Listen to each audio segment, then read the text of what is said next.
uma nova vida. A cada hora nascem mais de 17 mil crianças no mundo, sem ligar para as crises econômicas, para as chuvas ácidas ou para a situação política. Chegam na hora prevista, acolhidas por um mundo como este.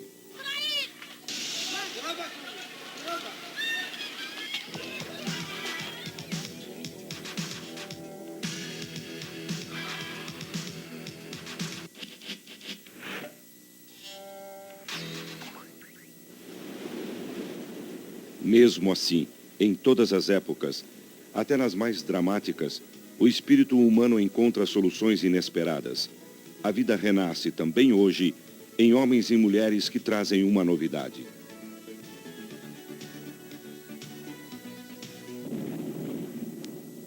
Em Trento, no dia 13 de maio de 1944, após uma noite de bombardeios, uma jovem de 23 anos encontra-se diante de uma opção radical.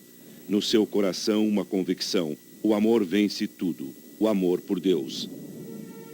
Chiara Lubich deixa a família, compreende que não pode mais pensar em si mesma, mas que deve ir em busca dos sobreviventes em meio às ruínas e enfumaçadas da cidade. Ela se mobiliza com algumas amigas para sanar as terríveis consequências da guerra na cidade de Trento.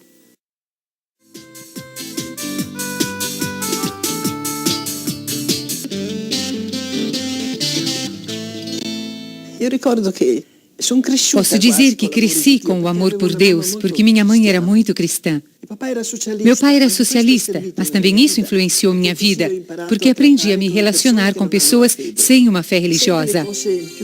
Sempre me senti atraída pelo que Deus tem de mais belo. Eu havia estudado filosofia, mas não estava satisfeita.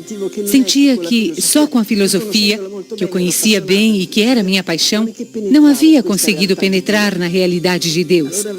Então, aspirava a entrar numa universidade católica, esperando que ali me ensinassem quem é Deus.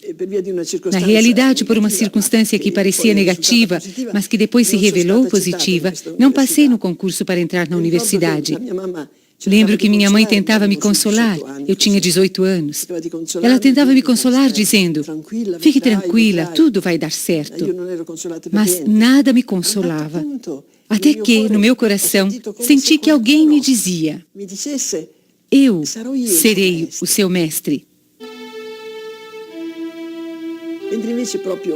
Porém, o momento decisivo foi quando eu tinha 23 anos e surgiu esse carisma. Eu dava aulas num pequeno orfanato. Um dia, passou por lá um sacerdote e me disse: você poderia oferecer uma hora do seu tempo a Deus pelo meu ministério? Diante de um sacerdote, eu tinha uma fé tão grande em Deus e na igreja que respondi: mas ofereço o dia inteiro? E ele ficou tão impressionado que fez com que eu me ajoelhasse e me disse: Deus a ama imensamente.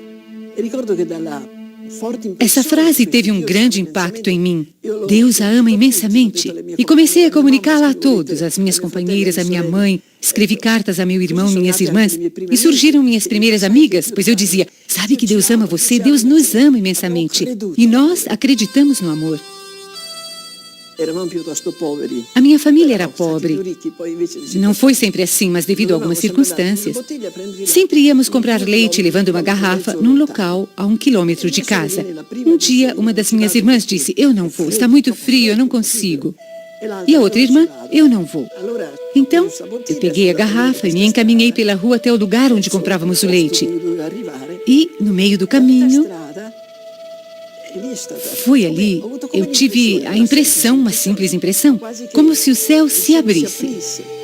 E senti no meu coração essa frase: doe-se completamente a mim. Compreendi que era o chamado. Escrevi ao sacerdote que era meu confessor, que me disse: você vai ficar sozinha. Consagrando-se a Deus, vai ficar sozinha. Seu irmão, suas irmãs vão se casar, terão filhos, e você vai ficar sozinha. E eu respondi: enquanto existir um tabernáculo, nunca estarei sozinha. A seguir, ele me deu a permissão para me consagrar a Deus imediatamente por toda a vida. Lembro que, antes de eu prometer, sou toda sua, percebi o que estava para fazer. Era como se, atrás de mim, desmoronasse uma ponte, não podia mais voltar atrás. Recordo que uma lágrima caiu. Porém, fiz o meu voto. Ou seja, desposei Deus. Voltei para casa e a minha sensação era essa. Eu me casei com Deus e dele eu espero tudo. Eu dava aulas para algumas das minhas amigas e elas me viram tão feliz que perguntaram o que havia acontecido. Eu contei e elas disseram que queriam fazer o mesmo. E aos poucos se prepararam. Foi assim que o movimento começou. Com meu voto foi colocada a primeira pedra, sólida, para sempre. Estávamos em guerra, podíamos morrer de uma hora para outra. E dissemos, quando morrermos, gostaríamos de ser enterradas numa única sepultura com a inscrição "E nós acreditamos no amor". Tínhamos uma única possibilidade, correr para os abrigos antiaéreos até 11 vezes por dia, levando conosco o Evangelho. E logo compreendi, aqui posso entender como amar a Deus. Então, eu e minhas companheiras líamos uma única frase. E era suficiente para mudar a nossa vida. Por exemplo, ama o teu próximo como a ti mesmo. Naturalmente, estávamos à disposição de todas as vítimas da guerra. Mães que perderam os filhos, mutilados, doentes, famintos. Saíamos sempre pela cidade para ajudar a todos. E depois voltávamos para casa.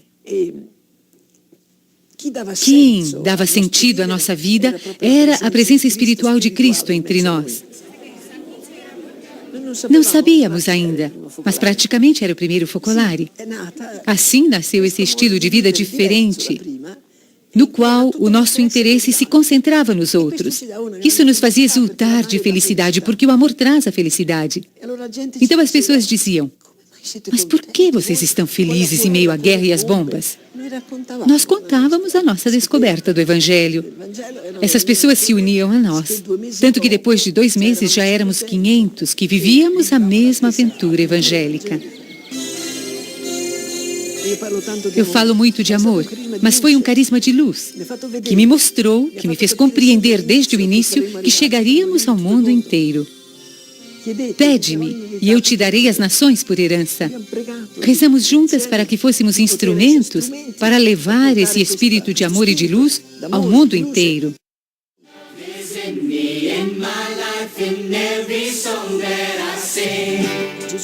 Jesus Cristo prometeu na sua última oração antes de morrer que a quem vivesse a unidade com Deus, com o Pai e também entre os irmãos, Ele daria a plenitude da alegria. E é assim mesmo. Todos experimentam essa união com Deus que é tão grande, tão bela, tão doce. Portanto, eu não posso dizer um momento de alegria. Foram muitos esses momentos na minha vida. Realmente, quem segue Deus... Eu não consigo entender como é possível não acreditar em Deus. Pois acho tão claro. No mundo, tudo seria um absurdo se Deus não existisse até a nossa vida. Não sou eu o rei do universo. O que somos nós? Vivemos, morremos, o que somos? E nós somos o que há de melhor do universo. Como é possível não compreender que existe alguém que dá sentido a tudo isso? Por que em cada primavera as flores florescem? Será possível que sejamos enterrados e não floresçamos novamente?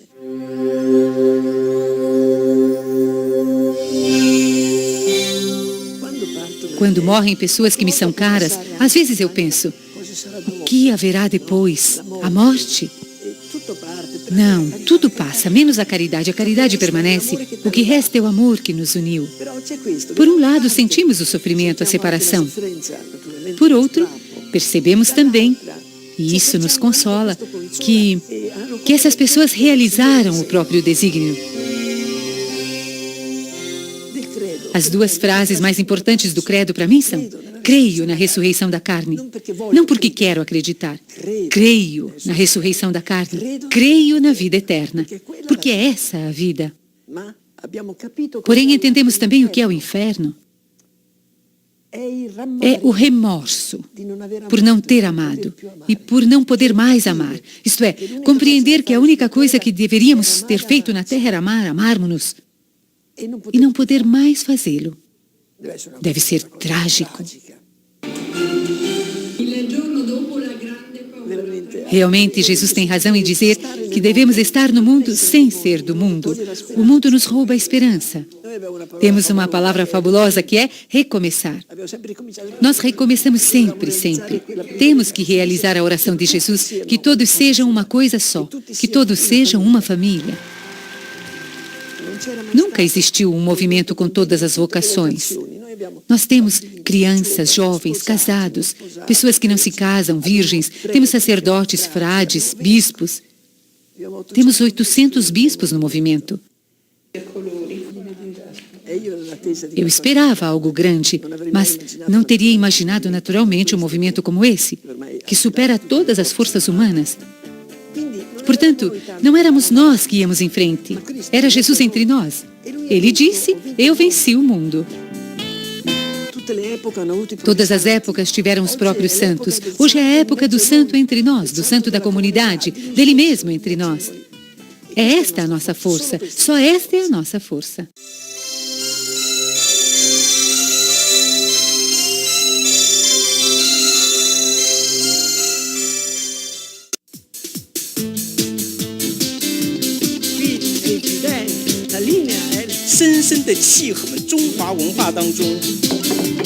From today, you are known as Mafwandem. Con mayor autoridad moral nel mondo. D'abord, le prix UNESCO de l'éducation pour la paix.